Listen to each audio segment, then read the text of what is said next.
If needlework is your passion, whether you're stitching by hand, machine, or mixing it all up, you're going to want to hear about the Mr. X Stitch Contemporary Needlework Prize 2025. This prize celebrates the best in modern stitch, and it's open to creatives from all around the world, whether you're a student or an emerging artist or a seasoned professional. And the best part, you don't have to send your work anywhere. Just upload high-resolution images to a private folder we will send you after you enter.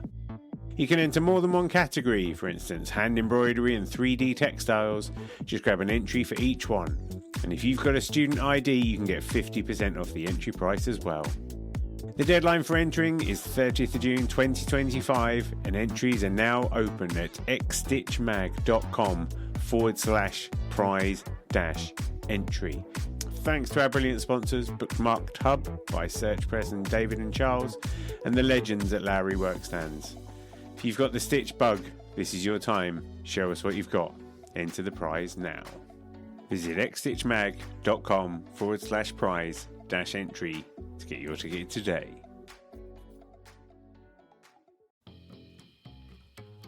Audrey Montoya is a US-based needle felting artist whose whimsical and melancholic creations reflect Audrey's experiences and her emotions, and who is slowly building a universe of characters that I feel deserve to be turned into some kind of magnum opus somewhere down the line.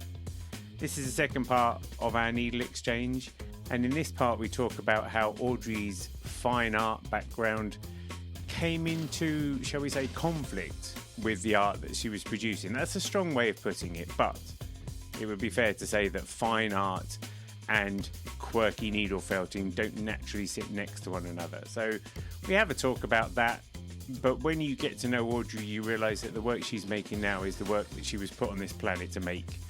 And I'm just so thrilled to have been able to talk to her at this relatively early stage in her process, because I think she's just going from strength to strength and gaining traction and gaining notice. She's had a solo show. She's just really embracing her own quirks, and I think making the world a better place for it. You'll also find out her favourite music styles, the last good film she watched, and an interesting fact that not a lot of people know, because that's what we do on Needle Exchange. I hope you enjoy this show. Be sure to listen to the first part of our conversation as well. If you have enjoyed this Needle Exchange, please do take the time to leave a review if you can, and feel free to drop me a line via email or DM me on Instagram if you've got any recommendations of people I should be needle exchanging with. Thanks for being here. I will see you next week with an interview with a different artist. Until then, enjoy the show. It definitely feels like you're the kid who is in front of the telly just being like amazed at all of this kind of stuff, you know, and that's like the joy that permeates throughout. So it's interesting that there's also like this like nostalgia, or there's often a sort of poignancy with a lot of it, because the rest of it is just so like kind of wowie zowie. Yeah, it's hard for me to like disconnect. So even if I was like, I'm just gonna make a like a bat or something, like I couldn't just make that. I would need to. It needs to be something to me. It needs to like symbolize something about either myself or something I'm going through. That's really, I don't know why that's so important to me. Because, well, mostly because I'm sitting for hours and hours, like thinking about stuff and stabbing stuff. Yeah, you just can't escape it, can you? It's I just like can't. I can't just get out of my head. So that's why they're all about like stuff I'm going through. But that's the artistry. That's the you coming out, isn't it? It's quite clear. Like I say, it's such a relief to see that then you found needle felting and suddenly you were able to put all of the stuff you've been doing and transform it into these like hyper kitsch 3D objects now. Yeah, it's been amazing. Like I love needle felting, and I love that everybody else loves it too. That's like it's crazy to me that people respond to it the way they do. When I was in school, I had this professor, and they said that they used to do paintings, and then they switched to textile work because the paintings weren't saying what they wanted the paintings to say. And I Mm. feel like that's kind of what happened to me too. Like my paintings weren't ever saying the right things, or people weren't understanding the things that I wanted them to understand from the paintings. But when I moved to needle felting, it's like everybody just got it. And that was like a game changer for me. I was just like, "Oh, okay." All this stuff that I thought that I couldn't do, like make it kitschy, make it like sentimental, make it weird, make it embarrassing.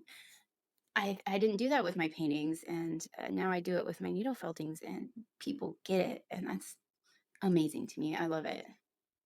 I think there's always something about the softness, because they look like cuddly toys. And, it's the same with cross stitch and needlework. There's just like this cultural familiarity to it. And I think needle felting it's not as embedded in like history, because it's always a bit of an odd one, isn't it? A lot of the time felt was more like functional, like you might make coats out of it or blankets out of it, and it was very much like almost like a byproduct of shepherding or something or other. But the minute you get into the like these soft things, you still get it with people who kind of make weird plush toys. They have that kind of sort of familiarity as well, don't they? Because it is probably instant nostalgia in some ways, but I think as well your style and your aesthetic just ramps that sort of nostalgia vibe up a bit. Yeah, there's something about the surface, and that it's like an object. So there, it is very much like a toy or a pillow or a plushie. Um, that it just doesn't work. Like I was like, you know what? I want to see if I could paint one of these sculptures and see how that goes. And I did it, and I was like, no, this doesn't work because it needs to have that softness. It needs to have that like the way you would imagine it would feel. Because you No. can't imagine you're feeling a paint. I mean, you can, but nobody wants to touch a painting because it's not going to feel like anything. It's just going to feel like a flat surface. But you can imagine that you're touching one of these if you're just looking at a picture or the video or something, and you know what that feels like. And you just sort of want to squeeze it, hug it, look at it, touch it, turn it around, turn it upside down, look at it from every angle. And you just can't do that with a painting. And that's sort of the fun part of it is that it is an object. And for some people that devalues it, like it's not a painting, it's not this big giant, like, I don't know, prestigious thing. It's just like this needle felted weird sculpture. But that's sort of the thing I love about it is that it is just like an object. Yeah, and so how do you feel about that? How do you feel about the fact that like, you had this like painting background and that was what art was and all of that sort of thing. And now you're making this work and everybody's responding to it and you're selling pieces. And you had a solo show, or is the solo show that's happening soon, isn't it? It's still happening, and then I'm going to be in a group show next. Yeah. Yeah. So, you're an exhibited artist, like who's beloved across the globe, doing these weird needle feltings. How does that butt up against your preconditions about what an artist should be? Um, like it's really it's been really strange to sort of move into something that's so different from painting. Like I feel like I move in the circles of like lowbrow art, whereas initially I was like trying to be like this highbrow artist. And now I'm just like in like the common circles of people who just like love to collect stuff and they love like weird art. And is really weird because I didn't think I would ever be in those circles. Like I always loved lowbrow art. I always thought it was awesome. But I was always like, I don't know if I'm creative enough to do that. And so now that I'm in it, it's like it's exciting, but it's also like, oh, I'll bet some people are disappointed, if that makes sense. I mean, but when you say some people, do you mean people you know? Or, It sort of goes against like my education, like my BFA. Like we were always like, you need to be in the conversation and of art, and you need to know what you're saying, and you need to your paintings need to mean something or do something, and they can't just all be about you is sort of like what my education was or what I took from being like a painter was that if you made it too sentimental or too much about yourself, it sort of lost its prestige. And so when I was doing my paintings, I was always trying to keep them at like a distance so that they weren't like totally my heart. And then now I feel like these sculptures I make are just me. They're just like my heart, and I just made a heart. So, um, it's just it's like they're too close to me to be like super fine art, but somehow that's what makes people love them so much. Yeah, I think you get this thing, don't you, where you could do a painting of He-Man trying to hit on a My Little Pony, and you would have to just justify it as being a commentary on male-oriented globalization and the whatever. Do you know what I mean? Like you have to do Yeah, that, don't you? Everything has to be, I'm talking about like the challenge within a cultural context. it has to be this big thing. Like it has to be this big statement about something other than me, or just something big. Like it needs to be big cultural thing. And Whereas the I was beauty of your running work through. is you're doing what Audrey had to do. You're making the work that you had to make because when you look back at everything you've done, even going back to like, your portraits from 2010 and those kind of things, even there you were like experimenting with color and just trying to, you're doing your best to do the normal portraits, but you can't help but be a little bit odd and a little bit kitsch because that is the Audrey story. And now this is the logical conclusion of that, right? It is. Like I needed it to be weird always, even when I was trying to be normal. It just needed to go in a direction that I felt was different or unexpected. And I think that's what I like about. I mean, I'm trying to work out how, like, because sometimes, and the thing is, I've got no art history training, right? So I don't know all this stuff. I'm just making it up as I go along. But you get kind of folk art, and you get like naive art, I think, and then sometimes is there like brute art as well, and that kind of stuff to me is people making the stuff that they had to make because they had to make it, and it feels like that's let's remove the lofty concepts of it all. But that's what artists should be, right? People making the stuff they have to make because that's what they're here for. Exactly. Like I have to make it. Like I have to make these weird things. And they seem so silly, but I have to do it. I can't get around it. Like if I don't needle felt for like a few days, if I'm not making some weird thing, I'm just like, who even am I? Like what am I doing here? It is the work that I needed to make for sure. Yeah. It's like fiber-based Tourette's or something. You're just like muffin with a smile, Yes. conflicted cupcakes. Do you feel like you're building a world? Are these all like individual outpourings, or do you think somewhere down the line there's like like the beginning of the Muppet Show, and you've just got the Muppets, and then it sort of pans out, and then you've got all the rows of the Muppets, and you're like, oh my god, there's so many Muppets all of a sudden. Are you building that? Are you building like the Muppet Show? I'm not really thinking necessarily about how they all look together or how they all go together, but I kind of am. I'm just making all these characters, and I do like a lot of my followers on Instagram are like character designers, like they make puppets or they draw characters and stuff. Hmm. And like I don't necessarily think I'm doing that. Like I am definitely doing that, but I'm not thinking of that when I'm making these guys. And so it's like I'm just making all these weird characters, but to me when I'm making a piece, I'm just making this like a piece of art. Like I'm thinking of it as a piece of art. But they are definitely characters and they like could talk to each other. Like it would be fun if there was like an animated like something of them together. That would be really cool, like a cartoon or I don't know, puppet show. I think they That'd be could so do a cool. podcast or possibly do a local news channel, and it's just like, and now here's depressed pizza with the traffic.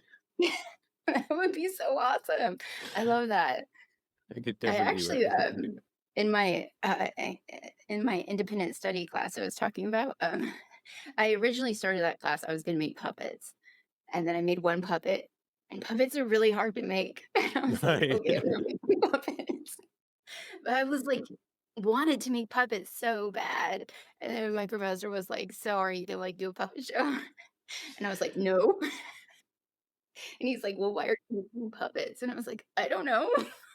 Yeah. There's a girl on Instagram called Axe Personified. And I think I don't know whether she makes recreations of Muppets or something, or she Oh just yeah, makes yeah, Muppets.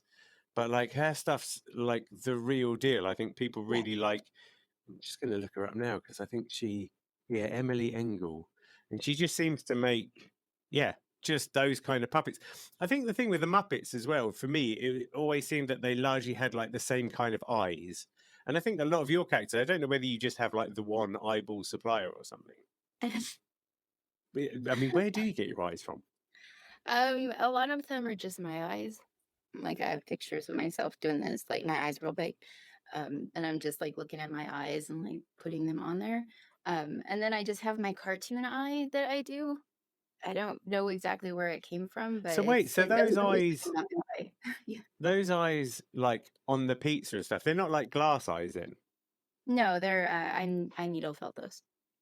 I thought they were glass eyes. Damn, you really No. have got shiny down, haven't you? I bet you're like, Yeah. so I did that.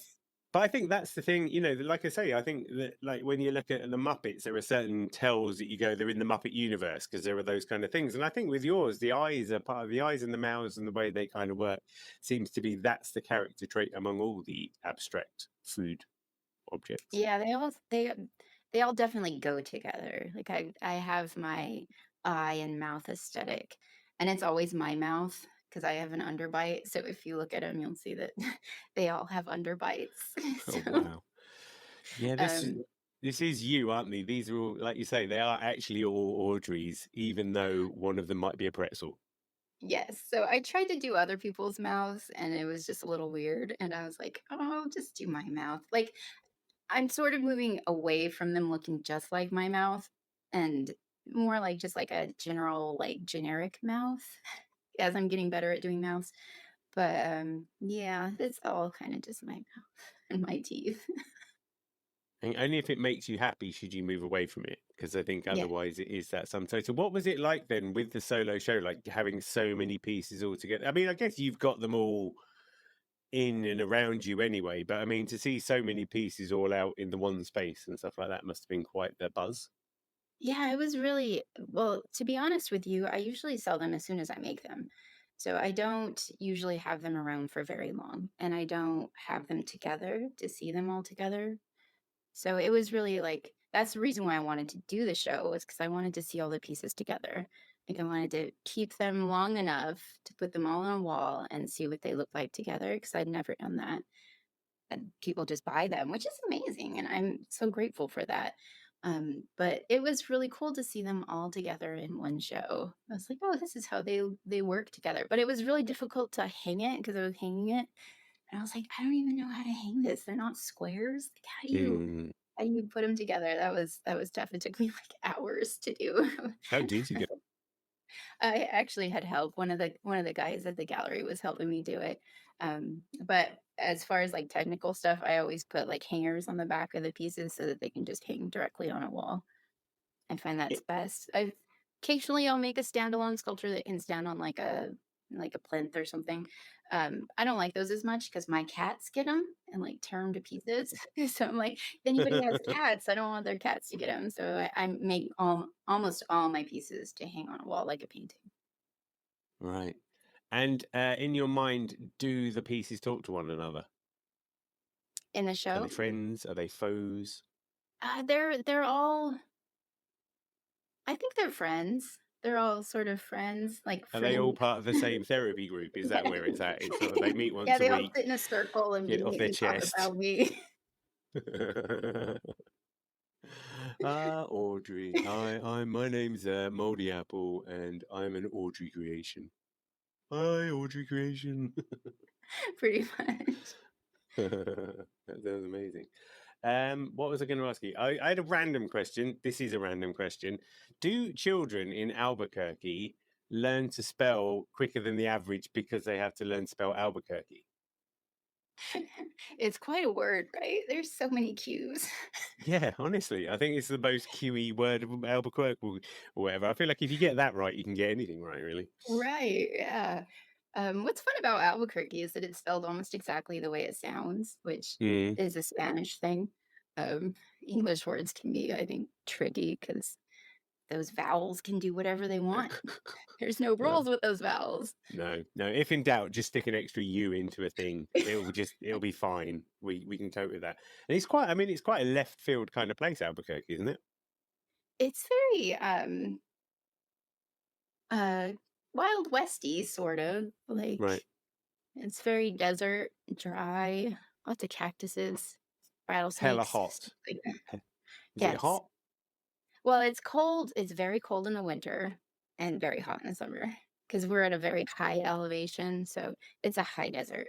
So we get cold in the winter and really hot in the summer. I mean, not like Arizona hot, but it gets hot. Is there a sweet spot of a couple of weeks where everyone's like, oh, it's lovely, just Yes, t-shirts and shorts? there's about 4 weeks the whole year, 2 weeks in spring and 2 weeks in fall where it's really nice.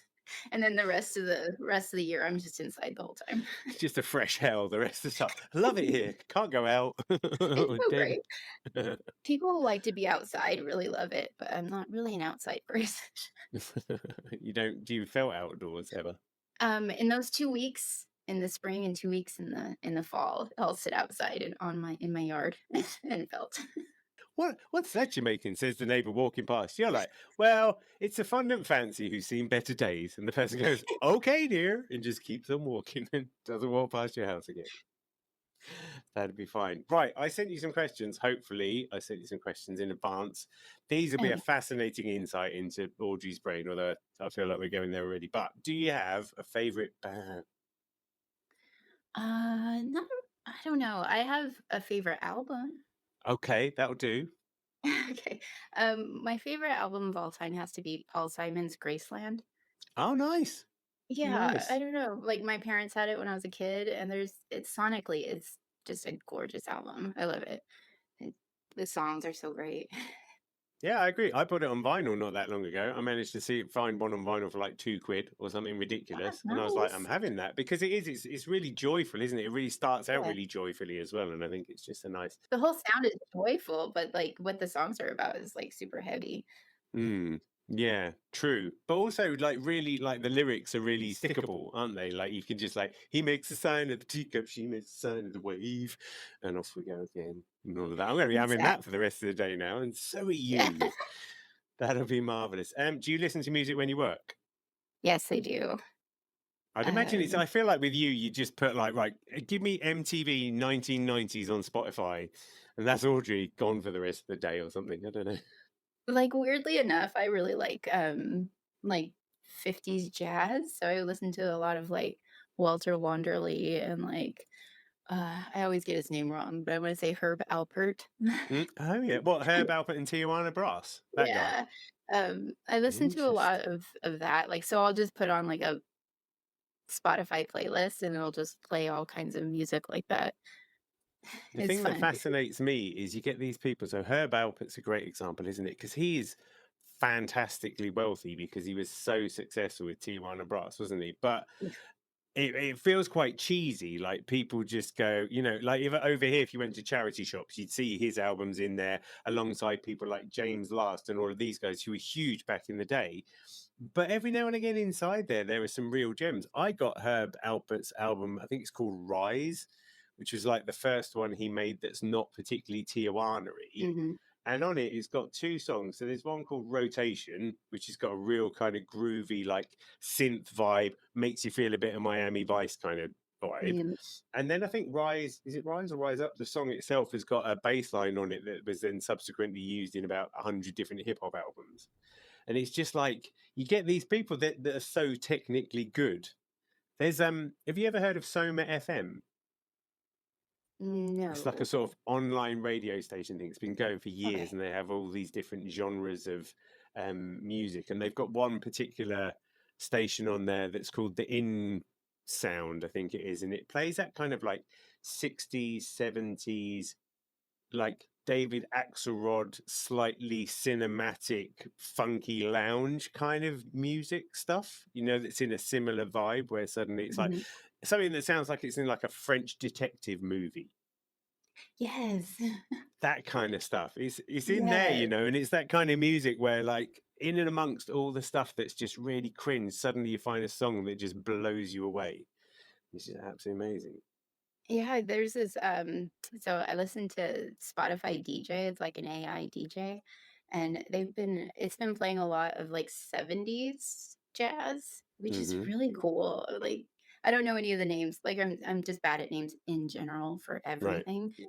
So, but like I love the sound of it. It's like it does sound like you're in like a murder mystery, like a French murder mystery. Yeah, a lot of them. It's cool. There's another good series of albums that are called Beat et Cincinetta, and they're like compilations of Italian jazz. But what happened, and again, my facts are off here, but what happened, roughly speaking, was there was a really cool Italian jazz scene. And then I think maybe they were involved in the movies or something like that. But then all of that work kind of dried up, and they ended up making music for like adult films in Italian, like so like porno films and stuff. Yeah. But it's really groovy jazz. Like it's so amazing to kind of listen That's to and stuff. And it cool. just happens to be the music that people would be like going at it to in some really retro film or something. But they're a really good series because it is, again, it's just that kind of cinematic jazz vibe. You're just like, yeah, I can get down to that. I appreciate Yeah. that. Nice. Favorite book? My favorite book is what is it called? Gil's All Fright Diner by Aileen Martinez. It's just like a funny book about a werewolf and a vampire hillbillies just driving around in their old broken truck, solving mysteries. Is that like a Scooby Doo, the inverse Sort or of. something? Yeah. I love that. I mean, do you read a lot? I used to, not anymore, but yeah. And if I Mostly read, it's children's gonna be books. something silly. Huh? Yeah, mostly children's books. Yeah, I've now. I very much enjoyed introducing my kids to things like Dr. Seuss. I'm kind of making them read all the books I really enjoyed as a kid, and to hell with all. I mean, we read a lot of like, I don't know, the books that you're supposed to read at their age or whatever, but I love like going over Green Eggs and Ham and all of those kind of things. And in a way, I suppose actually his aesthetic isn't a billion miles away from yours. It was kind No, of like I lumpy love it. buildings and stuff. Yeah. Yes. What was the last? I keep rephrasing this question. What was the last like good film you saw, or do you have a favorite film? My right now my favorite movie is Everything Everywhere All at Once. Ah. It was so good. Like I never ugly cried and laughed at the same time with like snot everywhere as I did at the end of that movie. It was just so good. I love that movie so much. Yeah. I'm sorry to say I haven't seen it yet. It's on my list. It's in my house on my list of films to watch, but things like Schitt's Creek keep getting in the way. It's not the same at all, or whatever. I mean, do you watch a lot of films? Are there ones? Is it more like I do. cartoons? Um, you know, I watch a lot of I call them my comfort movies. So I watch like Elvira, the Mistress of the Dark, the movie. It's one of my favorite movies, or The Burps with Tom Hanks. Like I just love those kind of like cheesy, like you don't really have to like sit and pay attention to it too much, but they're still like really fun to watch. Mm, yeah, I can appreciate that. I've got a fondness for Police Academy, the first one of those, which I enjoyed when I was a kid, and then still makes me chortle. I think I watched it not that long ago. There's a scene with a podium, and I think I'll just leave that there. Really, it's very funny indeed. I mean, what about TV as well? Are you much of a TV person? Yes, I Go love on. TV. Bob's Burgers is one of my favorite shows. I love it, and old Simpsons from like the '90s to mid 2000s. I love those. Right. And then one day the Audrey Montoya show, and people would be like, Exactly. One yeah, day. yeah. I'm holding out for somebody to make it because I'm not gonna do it. Oh no, oh no, give it time, give it time. Like Netflix will come along at some point, and then if you need an English voiceover actor, you know where to Yeah, yep. find me. I can do I many already know. voices. I'm a pizza now. And now I'm a pot of yogurt. Is there an interesting fact that not many people know about Audrey Montoya? Um, I have a twin brother, but we were not born on the same day. I'm older. I was born, like, right before midnight, and then my brother was born right after midnight. I mean, that's nice though, I right? know, so we have different birthdays. Yeah. Do you get treated more like separate people because of that as well, rather than just, oh, we'll just get it's the twins' birthday, whatever? No. No, you're still the twins. Are you No, quite twinny? we were when we were younger, not so much anymore, but I love my brother, he's a great guy. And not because you're not the same sex, so I'm assuming you were like different egg twins. Don't know what the exact Mhm. scientific term. I'm just wondering whether you have anything like a psychic bond. Like my stepdad, I used to have a stepdad who was one of identical twins, and they were weird. They were like proper psychic. No, I don't think we have like we didn't have like a special language or anything. Yeah, you can't finish each other's sandwiches or any of that sort of stuff. No. That's cool. Hey, Audrey, thanks for having a needle exchange with me. Well, thanks for having me, Jamie. It was a lot of fun. Thanks for joining me on another Needle Exchange. I hope you enjoyed the show.